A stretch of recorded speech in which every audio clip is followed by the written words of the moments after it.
SSC, PSC, GD ও constable পরীক্ষার জন্য এই অঙ্কগুলো খুবই গুরুত্বপূর্ণ। তো দেখো কীভাবে এই অঙ্কটা আমি করতেছি। আগে অঙ্কটি পড়ে নেব।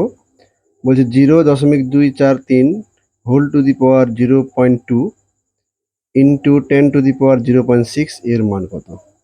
তো সবার আগে আমি অঙ্কটিকে লিখে নেব 0.243 whole to the power 0.2 into 10 to the power 0.6। এরপরে কি করতে হবে? এই দশমিকটাকে তুলে দিতে হবে। দশমিকের জন্য আমরা নেব 1, দশমিকের পরে 1টা 2টা 3টা ঘর আছে, তাই 3টা এখানে শূন্য আমি নেব। তাহলে উপরে হয়ে গেল দশমিক বাদ দিয়ে 243। আর এখানেও সেম করব, দশমিকের জন্য 1 নেব আর দশমিক পরে একটা সংখ্যা আছে তাই একটা শূন্য নেব, অর্থাৎ 2/10 হলো। তাহলে ঠিক এখানেও হয়ে যাবে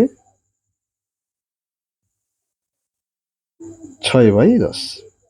এবার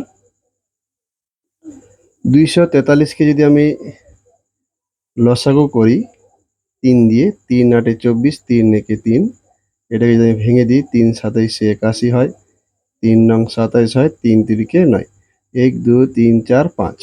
তাহলে একটা 3 লিখে তার মাথায় আমি দিব 5, তার সাথে সাথে গুণ হয়ে যাবে ব্র্যাকেটের বাইরে যেটা ছিল সেটা 2/10।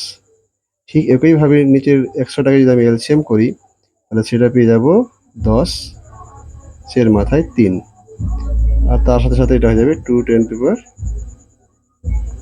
2/10 ইন্টু এটা যেরকম আছে এরকমই।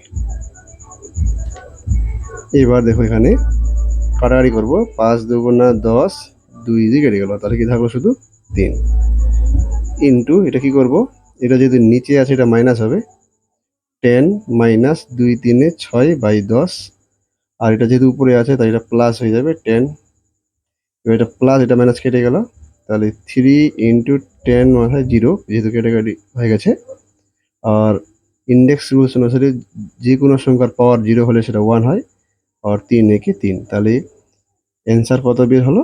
3। তো বন্ধুরা, কেমন লাগলো অঙ্কটি? যদি ভালো লেগে থাকে তো অবশ্যই লাইক করবে এবং চ্যানেলটিকে সাবস্ক্রাইব করতে ভুলবেন না। ধন্যবাদ।